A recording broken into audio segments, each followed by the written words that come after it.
आज हम एक ऐसी किताब पर गहराई से नजर डालने वाले हैं जिसने 19वीं सदी के भारत में सिर्फ हंगामा नहीं मचाया बल्कि एक सामाजिक क्रांति की नींव ही रख दी।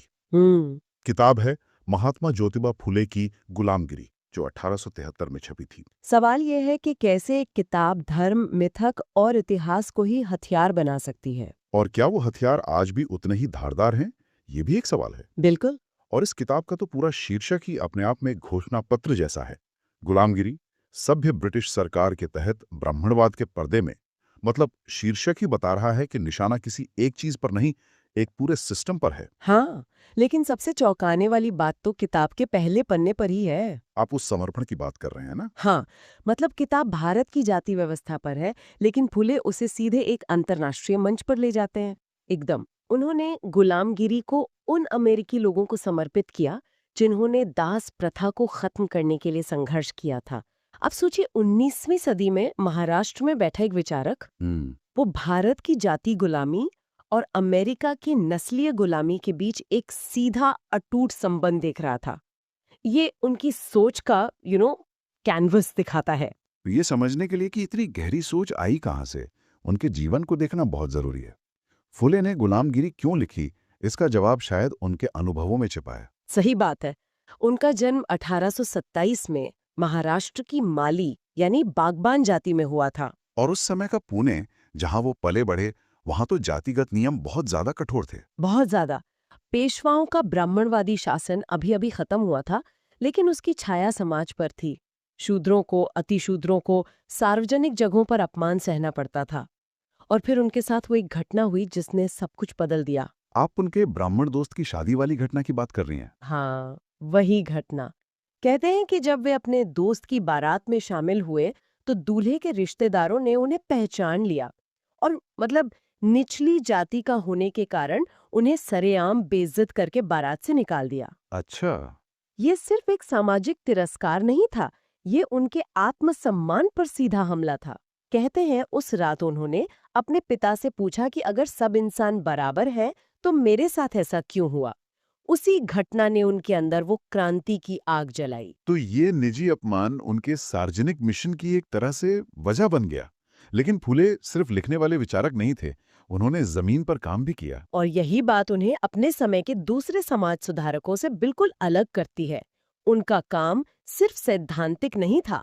1848 में उन्होंने अपनी पत्नी सावित्रीबाई के साथ मिलकर पुणे में शूद्र और अतिशूद्र लड़कियों के लिए भारत का पहला स्कूल खोला। ये तो एक धमाका रहा होगा उस जमाने में। बिल्कुल। उस समय लड़कियों को, और वो भी निचली जातियों की लड़कियों को, पढ़ाना तो पाप माना जाता था।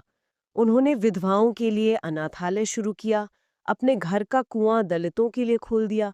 तो गुलामगिरी जो है वो इन सब कामों का वैचारिक आधार है। हम्म।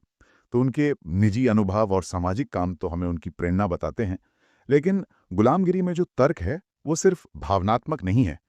उन्होंने तो सीधे सीधे इतिहास और धर्म की नींव पर ही सवाल उठा दिया। और यही इस किताब का सबसे क्रांतिकारी और कह सकते हैं कि विवादास्पद हिस्सा भी है। हम्म। फुले का जो केंद्रीय तर्क है वो आर्य आक्रमण सिद्धांत पर आधारित है। ओके। वो कहते हैं कि ब्राह्मण, जिन्हें वे अक्सर भट्ट कहते हैं, वो भारत के मूल निवासी हैं ही नहीं। वे ईरान से आए विदेशी आर्यों के वंशज हैं। मतलब उन्होंने पूरी जाति व्यवस्था को एक एक विदेशी बनाम स्वदेशी के संघर्ष के रूप में पेश कर दिया। एकदम। उनका तर्क था कि इन आर्यों ने यहाँ के मूल निवासियों को, जो कि बहादुर लोग थे, युद्ध में हराया और फिर उन्हें हमेशा के लिए गुलाम बनाए रखने के लिए एक बहुत ही चालाक सामाजिक और धार्मिक व्यवस्था बनाई। जैसे हम आज जाति व्यवस्था के नाम से जानते हैं। बिल्कुल। फूले के अनुसार यही हारे हुए मूल निवासी शूद्र और अतिशूद्र कहलाए। ये सचमुच दिलचस्प है, क्योंकि इस सिद्धांत को साबित करने के लिए उनके पास कोई पारंपरिक ऐतिहासिक सबूत तो थे नहीं। तो उन्होंने लोगों को ये बात समझाई कैसे? उन्होंने कहानियों का इस्तेमाल किया, लेकिन उन्होंने हिंदू पौराणिक कथाओं को पूरी तरह से उलट दिया। फुले कहते हैं कि ब्रह्मा, विष्णु, नारद, ये सब पात्र असल में ब्राह्मणों ने अपने वर्चस्व को सही ठहराने के लिए गढ़े हैं। तो उसका कोई उदाहरण दे सकती हैं? ये सुनने में बहुत बहुत रेडिकल लग रहा है। जैसे परशुराम का अवतार। पारंपरिक कथा में वे एक महान ऋषि हैं, लेकिन फुले उन्हें एक क्रूर ब्राह्मण योद्धा के रूप में दिखाते हैं जिसने यहाँ के मूल क्षत्रिय राजाओं का 21 बार नरसंहार किया। ओहो। फुले इससे ये मतलब निकालते हैं कि शायद क्षत्रिय भी आर्य नस्ल के नहीं थे। लेकिन सबसे हैरान करने वाली व्याख्या तो वो दशावतार की करते हैं। 1 मिनट, क्या मतलब विष्णु के 10 अवतारों की कहानियां? वो असल में आक्रमणकारियों के भारत आने का एक छुपा हुआ इतिहास है? ये तो पूरी पौराणिक कथा को सिर के बल खड़ा करने जैसा है। बिल्कुल। वो कल्पना करते हैं कि मत्स्य यानी मछली और कच्छप यानी कछुआ अवतार कोई दैवीय जीव नहीं, बल्कि शायद किसी तरह की नावें थी। अच्छा। जिनका उपयोग आर्यों ने ईरान से भारत पर आक्रमण करने के लिए समुद्र पार करने में किया था। और राजा बलि की कहानी, वो तो उनके इस तर्क का केंद्र मानी जाती है ना? हाँ, क्योंकि उस कहानी में उन्हें अपने सिद्धांत का सबसे बड़ा सबूत मिलता है। पारंपरिक कथा में वामन, जो विष्णु के ब्राह्मण अवतार हैं, वो राजा बलि का अहंकार तोड़ने आते हैं। लेकिन फूले इस कहानी को बिल्कुल अलग ढंग से पेश करते हैं। कैसे? उनके लिए राजा बलि भारत की मूल निवासियों के एक न्यायप्रिय शूद्र राजा थे। उनका राज इतना अच्छा था कि ब्राह्मणों को अपनी सत्ता का डर सताने लगा।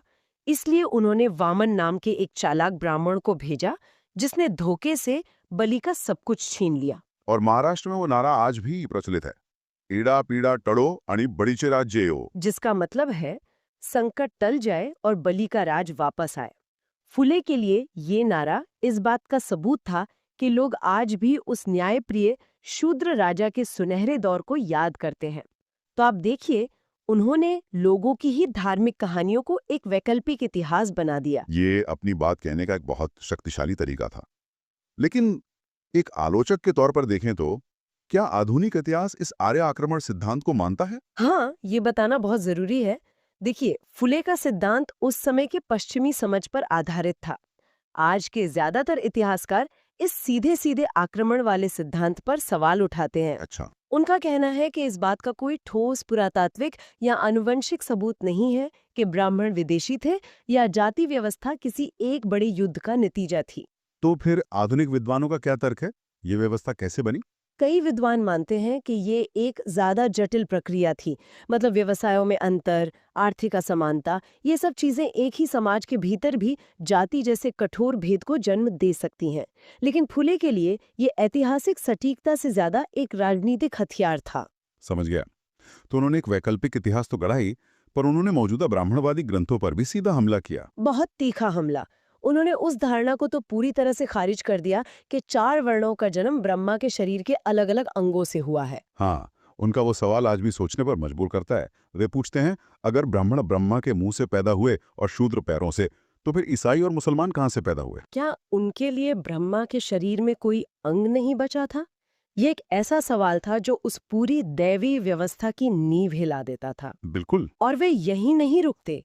वे उनकी पवित्रता के मिथक को तोड़ने के लिए वैदिक काल की उन प्रथाओं का भी जिक्र करते हैं, जैसे ब्राह्मणों का यज्ञ में मांस खाना या सोम पीना।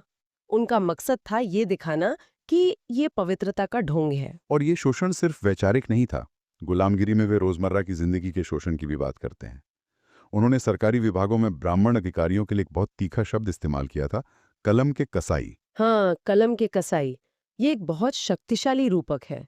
कसाई तो चाकू से जिस्म काटता है, पर फूले कह रहे थे कि ये पढ़े लिखे अधिकारी अपनी कलम का इस्तेमाल करके अशिक्षित किसानों का खून चूसते हैं। मतलब दस्तावेजों में हेरफेर करके, झूठे कर्ज चढ़ाकर। हाँ, और धीरे धीरे उनकी जमीन हड़प लेना। फूले के लिए वो कलम भी एक हथियार थी, जिससे शूद्रों का भविष्य काटा जा रहा था। तो ये सब इतना निराशाजनक लगता है। सदियों पुराना उत्पीड़न, धार्मिक ग्रंथों का जाल। फूले इस सब से बाहर निकलने का रास्ता क्या बताते हैं? गुलामगिरी में वे बार बार हर अध्याय में एक ही चीज पर लौट कर आते हैं, एक ही समाधान देते हैं, शिक्षा। उनकी वो प्रसिद्ध कहावत, विद्या बिना मति गई। मति बिना नीति गई, नीति बिना गति गई, गति बिना वित्त गया, वित्त बिना शूद्र खचले। इतने अनर्थ एक अविद्या ने किए। इस एक कहावत में गुलामी का पूरा मनोविज्ञान छिपा है। बिल्कुल। वो कह रहे हैं कि सारी तबाही की शुरुआत सिर्फ एक चीज की कमी से हुई, शिक्षा। सोचने समझने की शक्ति के बिना आप गुलाम बन जाते हैं। लेकिन वो किस तरह की शिक्षा की बात कर रहे थे? क्या सिर्फ पढ़ना लिखना सीख लेना काफी था? बिल्कुल नहीं। वे उस किताबी ज्ञान के सख्त खिलाफ थे जो सिर्फ रटना सिखाता है। वे ऐसी शिक्षा चाहते थे जो व्यावहारिक हो, जो लोगों को जीवन के संघर्ष के लिए तैयार करे। और सबसे जरूरी, जो सवाल करना सिखाए। हाँ, ऐसी शिक्षा जो सवाल करना सिखाए, ना कि सिर्फ आंख बंद करके हर बात मान लेना। वो चाहते थे कि शूद्र और अतिशूद्र खुद पढ़ें, खुद सोचें। और इसी सोच को जमीन पर उतारने के लिए उन्होंने 1873 में, जिस साल गुलामगिरी छपी, एक संगठन भी बनाया। हाँ, उसी साल उन्होंने सत्य शोधक समाज यानी सत्य की खोज करने वाले समाज की स्थापना की।